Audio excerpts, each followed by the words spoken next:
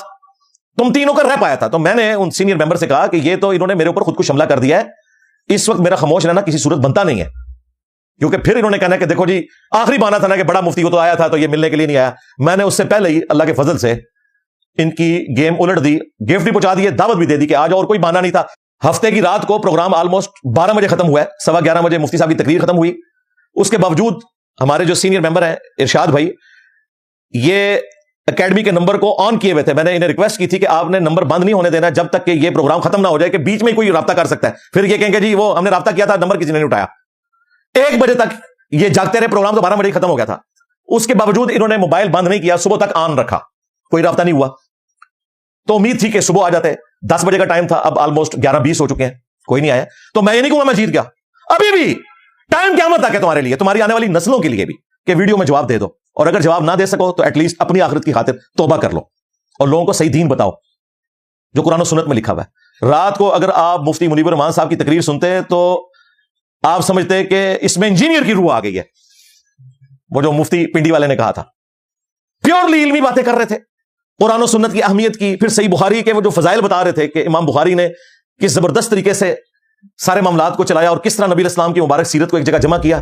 منکرین احادیث کا وہ رد کر رہے تھے. لیکن مفتی صاحب نے یہ نہیں بتایا کہ ختم بخاری کے موقع پر میں آپ کو آج بتاتا ہوں کہ سب سے امپورٹنٹ عمل ایمان لانے کے بعد جو اسلام کی 5 بنیادوں میں سے ایک ہے وہ نماز پڑھنا ہے، جس کے بارے میں قرآن میں آیا وَأَقِيمُوا الصَّلَاةَ وَلَا تَكُونُوا مِنَ الْمُشْرِكِينَ، نماز قائم کرنا، دیکھنا، مشرک نہ ہو جانا.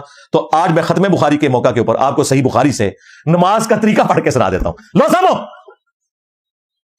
بخاری شریف کے فضائل پہ لیکچر ریکارڈ ہو رہا ہے، ختم بخاری ہو رہا ہے. بخاری سے نماز کا طریقہ نہیں بتا سکتے. اب مجھے بتائیں اصل سنی کون ہوا؟ یہ تو ٹنی ہے، سن سنا کے سنی ٹنی. اگر واقعی صحیح سنی ہو تو قرآن کے بعد سب سے افضل بخاری اور مسلم ہے، ان سے نماز کا طریقہ بتا دو. نہیں بتا سکتے. اور اس سے بڑی بات، یہ ہم پر قادیانی ہونے کا الزام لگاتے تھے. ہم نے بتایا کہ قادیانی تو تمہارے بھائی ہیں. ہاں جی، حنفی بریلوی، حنفی دیوبندی، حنفی قادیانی. قادیانی فقہ میں حنفی ہیں، بغیر رفع الیدین کے نماز پڑھتے ہیں. اور ہم اور ہمارے اسٹوڈنٹس بخاری اور مسلم میں لکھے ہوئے نماز کے طریقے کے مطابق نماز پڑھتے ہیں، رکوع میں جاتے وقت اور رکوع سے اٹھتے وقت رفع الیدین، جو ان کے غوث پاک نے بھی لکھا ہے غنیۃ الطالبین میں. اور ان سے بھی پہلے امام محمد غزالی نے کیمیائے سعادت میں نماز کا طریقہ وہی لکھا جو بخاری مسلم ہے. غوث پاک کی 11ویں کھاتے ہیں، غوث پاک کے دھوبی کے قصے بیان کرتے ہیں، غوث پاک کے لوٹے کا قصہ بیان کرتے ہیں، غوث پاک کے مرغے کا قصہ بیان کرتے ہیں. لیکن غوث پاک کی کتاب سے نماز کا طریقہ نہیں بتا سکتے. اور الٹا مجھے کہتے ہیں چھوٹا مرزا، چھوٹا مرزا.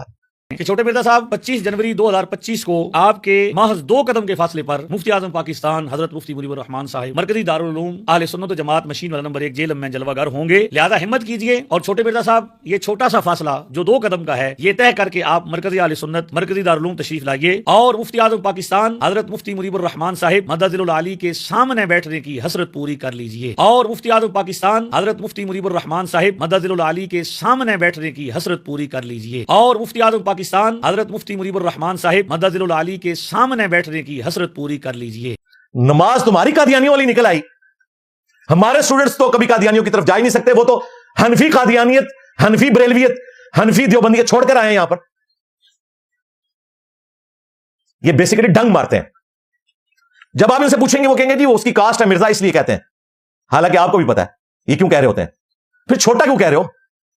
میرا بڑا کون سا ہے جس کا میں چھوٹا ہوں؟ بتاؤ. غلام احمد قادیانی چونکہ مرزا فیملی سے تعلق رکھتا تھا، اسے یہ بڑا مرزا کہتے ہیں اور مجھے چھوٹا مرزا کہتے ہیں. تو میں نے کہا تھا اگر تم نے مرزا کہنا ہے ضرور کہو، لیکن مجھے کہو بڑا مرزا، بڑا اعلیٰ حضرت، کیونکہ تمہارے اعلیٰ حضرت نے صرف مخالفین کی باتیں نکالی تھی، ہم نے تمہارے اعلیٰ حضرت کی باتیں بھی نکالی اور اس کے بڑوں کی بھی نکالی. رہا یہ مرزا کاسٹ، وہ ہمارا فخر ہے اللہ کے فضل سے. فیملی کے نام کو ذکر کرنا یہ نبی اسلام کی تعلیمات ہے، اسی لیے صحابہ کرام اپنے ناموں کے ساتھ اپنے قبیلے کا نام لکھتے تھے. ابو موسیٰ اشعری، اشعری قبیلے کی نسبت ہے. ابو ذر غفاری، غفاری قبیلے کی نسبت ہے. ابو ہریرہ دوسی، یہ دوسی ان کے قبیلے کی نسبت ہے. اور سب سے بڑھ کر محمد رسول اللہ صلی اللہ علیہ وآلہ وسلم الہاشمی، علی ابن ابی طالب الہاشمی، ہاشمی قبیلے کی نسبت ہے. اب کو یہ کہے گا کہ جی اس پلانٹ ارتھ کا سب سے مردود ترین کافر جس کے خلاف پوری سورت نازل ہوئی، ایک ہی کافر ایسا ہے جس کے بارے میں اس کے نام کے اوپر سورت نازل ہو گئی ہے، ابو لہب. وہ نبی اسلام کا چچا تھا، بنو ہاشم سے تھا. ابو لہب بھی ہاشمی اور رسول اللہ بھی ہاشمی، مولا علی بھی ہاشمی. تو اس سے کیا فرق پڑتا ہے؟ کعبے کو مل گئے پاسباں صنم خانے سے، جن منگولوں کے ہاتھوں تمہارے بزرگوں کی بربادی ہوئی اور وہ لیزر مار کے انہیں ختم نہیں کر سکے. حتیٰ کہ تمہارا تذکرۃ الاولیاء کا بڑا فرید الدین اتار 627 ہجری میں منگولوں کے ہاتھوں ہو گیا. اور آج منگولوں کی اولاد کو اللہ تعالیٰ نے ہدایت دی ہے جس نے تمہارے سارے بزرگوں کو ننگا کر دیا. میرا نبی سا ہے ہی کوئی نہیں، تیرے بابے تھے شاہی کوئی نہیں. یہ سلطنت عثمانیہ 600 سال تک اپنی کمزوری کے باوجود کون تھے؟ یہی تھے نا. سب کانٹیننٹ میں 300 سال تک مغلیہ حکومت رہی جس سے ہم شرمندہ ہیں، لیکن بہرحال ایک مسلمانوں کی حکومت تو تھی. تو اس طریقے سے چھوٹا مرزا اس ویڈیو میں بار بار کہہ رہا ہے. تو میں نے کہا تھا تم لوگوں کے پاس تو کوئی مورل گراؤنڈ ہی نہیں موجود کہ مجھے تم اس طریقے سے ونریبل کرو جن کے اپنے بزرگوں نے اپنے ناموں کے کلمے پڑھائے ہوئے ہیں. چشتی رسول اللہ پارٹی، تھانوی رسول اللہ پارٹی. اب مفتی صاحب کو پتا ہے، مفتی صاحب نے آپ کو پتا ہے چشتی رسول اللہ کے بارے میں فتویٰ دیا ہوا ہے کہ یہ کفر ہے، لیکن چلاکی پتا کیا کی؟ یہ کہا کہ یہ جو بزرگوں کی کتابوں میں لکھا ہے نا تو ان کی کوئی اتھینٹسٹی نہیں ہے، کتابیں بدل گئی ہیں. دوسری چلاکی یہ کی کہ اگر کسی بزرگ نے چشتی رسول اللہ والی کتاب کی تعریف کی ہے تو اس کا یہ مطلب نہیں کہ اس نے وہ ساری کتاب پڑھی ہوگی، کیونکہ میں نے بتایا تھا کہ اعلیٰ حضرت نے اس کتاب کی تعریف کی ہے جس میں چشتی رسول اللہ والا واقعہ لکھا ہے، سبا سنابل، کیونکہ وہ اعلیٰ حضرت کے دادا پیر تھے. اعلیٰ حضرت صاحب کے وہ پیر تھے، پیروں کے پیر، جن کی یہ کتاب ہے سبا سنابل. اور انہوں نے کہا رسول اللہ کی بارگاہ میں یہ کتاب مقبول ہے فتاوی رضویہ کے اندر. اچھا، ان کے پاس بہانہ یہ ہے، وہ کہتے ہیں جی وہ جو اعلیٰ حضرت نے تعریف کی نا سبا سنابل کی فتاوی رضویہ میں اور رسول اللہ پہ جھوٹ باندھا، وہ کہتے ہیں ضروری نہیں اعلیٰ حضرت نے وہ ساری کتاب پڑھی ہو. یہ تو بہت خطرناک معاملہ ہے. ہم یہی تو کہتے ہیں تمہارے بزرگوں نے قرآن و حدیث بھی نہیں پڑھا ہوا، بغیر پڑھے ایسی کتاب کو رسول اللہ کی طرف منسوب کیا جس میں چشتی رسول اللہ لکھا ہوا ہے، تو رسول اللہ پر جھوٹ باندھ کر جہنم کمائی ہے. بخاری مسلم میں حدیث ہے جس نے میری طرف کوئی ایسی بات منسوب کی جو میں نے نہیں فرمائی وہ اپنا مقام جہنم میں دیکھ لے. اور بخاری مسلم میں آتا ہے مولا علی علیہ السلام جنگ صفین سے واپسی پر جب نہروان کے لیے جا رہے تھے خوارج سے قتال کرنے کے لیے، تو اپنے فوجیوں کا موریل بلند کرنے کے لیے انہوں نے کہا کہ میں تمہیں ایک حدیث سناتا ہوں. حدیث انہوں نے سنانی تھی کہ سب سے بہترین مخلوق ہوگی جو خوارج کو قتل کرے گی. اس سے پہلے انہوں نے کہا کہ میں آسمان سے زمین پر گر پڑوں، یہ تکلیف تو مجھے برداشت ہے، لیکن یہ تکلیف برداشت نہیں کہ میں رسول اللہ کے بارے میں کوئی ایسی بات کہوں جو میں نے خود نبی علیہ السلام سے نہ سنی ہو. اس کے بعد مولا علی نے خوارج کے خلاف قتال کرنے کے فضائل بیان کیے. اور تمہارے اعلیٰ حضرت نے رسول اللہ کی بارگاہ میں مقبول کہا اس کتاب کو جس میں چشتی رسول اللہ لکھا ہے. کہتے ہیں جی ہو سکتا ہے ساری نہ پڑھی ہو. تم تو کہتے تھے غوث وقت جو ہے پوری کائنات کو اس طرح دیکھتے ہیں جس طرح ہتھیلی پہ دانا. ہائے ہائے ہائے کتنے گیا دماغ، بس نکل گئی ہوا. تو اس فتوے میں مفتی منیر صاحب نے لکھا ہے ضروری نہیں ہوتا کوئی بڑا بزرگ کسی کتاب کی تعریف کرے تو ساری پڑھی ہوگی. دیکھو غوث وقت ہے نا، اور اگر جان بوجھ کے اس نے ایسا کیا تو ایمان سے کیا. دوسری صورت میں بھی ایمان نہیں بچتا ان کی ڈاکٹرن میں. پھر انہوں نے پلی نکالی جی فتاوی رضویہ میں تو اعلیٰ حضرت نے فوائد السالکین کے بارے میں کہا یہ کتاب ثابت ہی نہیں ہے. تو چونکہ سبا سنابل میں فوائد السالکین سے ریفرنس لیا گیا تھا لہٰذا اعلیٰ حضرت کے کھاتے میں نہیں پڑتا. ہم نے کیا کہا تھا، رکو ذرا صبر کرو، اچھا بتاتے ہیں تجھے. ہاں، اعلیٰ حضرت نے ان کو اپنا دادا پیر ڈکلیئر کیا ہوا ہے سبا سنابل والے کو، اور سبا سنابل والے نے اس کتاب کے اندر فوائد السالکین کا جو واقعہ لکھا ہے نا وہ اس بات کی دلیل میں لکھا ہے کہ مرید کا کام ہے پیر کے آگے آنکھیں بند رکھے، جس کا ثبوت یہ ہے کہ فوائد السالکین میں چشتی رسول اللہ والا واقعہ لکھا ہوا ہے. اور تمہارا اعلیٰ حضرت اس کا دادا پردادا پیر فوائد السالکین کے اس واقعے کو اپنے حق میں دلیل کے طور پر استعمال کرے، اور تم اب کہہ رہے ہو کہ جی کتاب بدل گئی ہے. اس کے نزدیک بھی کتاب نہیں بدلی ہوئی تھی، ورنہ سبا سنابل کا کیا بنے گا؟